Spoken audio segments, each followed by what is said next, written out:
नमस्कार, मी मीरा. आपल्या यूट्यूब चॅनलमध्ये तुमचं स्वागत आहे. मागच्या व्हिडिओमध्ये आपण शेंगदाण्याची पोळीची रेसिपी बघितली होती. जर तो व्हिडिओ तुम्ही पाहिला नसेल तर हा व्हिडिओ बघून तुम्ही तो व्हिडिओ पण नक्की पहा. त्या व्हिडिओची लिंक मी तुम्हाला आय बटनमध्ये देईन, तिथून ते तुम्ही बघा.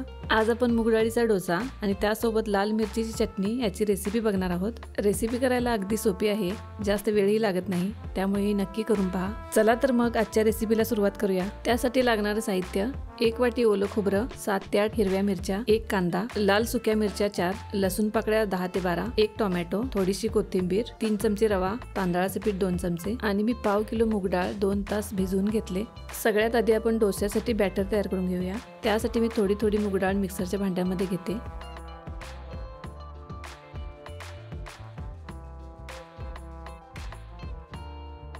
त्याच्यामध्ये मी 1 ओली मिरची आणि 2 लसूण पाकळ्या घातल्यात. हे आता मिक्सरला लावून घेऊया. बॅटरची कन्सिस्टन्सी अशी असली पाहिजे. यात 2 चमचे रवा ॲड करायचा. त्यानंतर तांदळाचे पीठ थोडेसे ॲड केले. हे सगळं मिक्स करून घ्यायचं.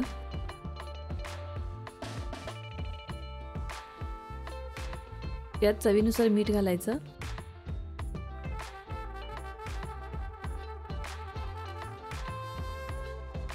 आता हे सगळं मिक्स केले. 10 मिनिटांसाठी हे बाजूला ठेवून देऊया. आता आपण चटणी तयार करून घेऊया.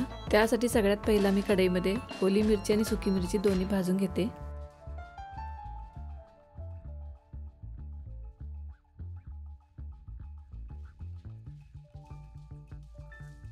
त्यात कांदा ॲड केलाय.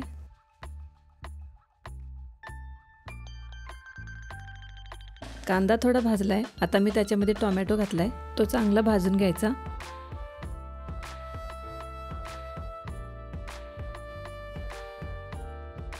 त्यानंतर त्याच्यात मी लसूण घातले.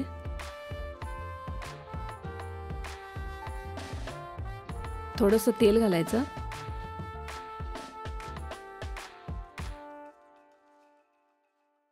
त्यात किसून घेतलेलं खोबरे घालूया.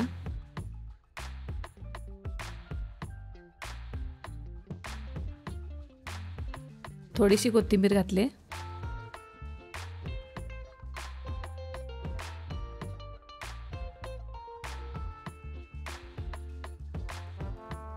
हे सगळं आता छान भाजलंय.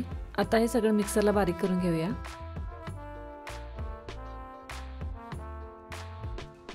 बघू शकता आपली मिरचीची चटणी किती छान झाली.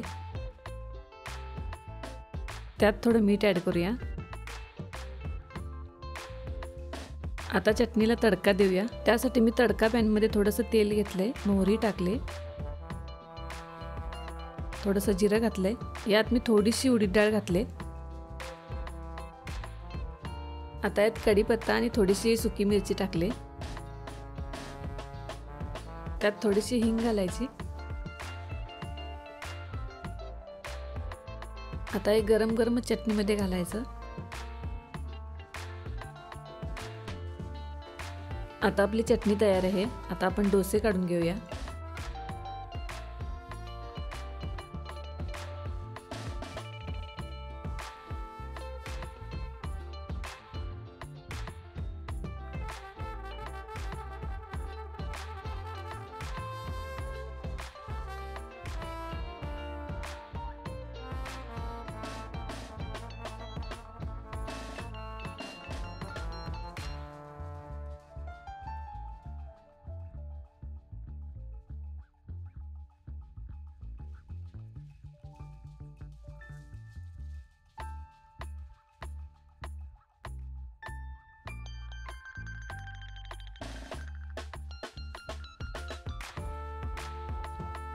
या पद्धतीने डोसा बनवून घ्यायचा.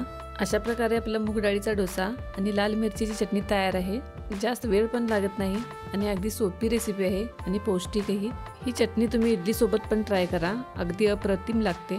आणि हा व्हिडिओ जर तुम्हाला आवडला असेल तर व्हिडिओला नक्की लाईक करा. चॅनलवरती अशा खूप रेसिपीज आहेत, त्या तुम्ही नक्की बघा. आणि अशाच रेसिपी जर तुम्हाला पुढे बघायच्या असतील तर चॅनलला सबस्क्राईब करा. चला तर मग मी भेटते माझ्या नेक्स्ट व्हिडिओमध्ये. So bye bye.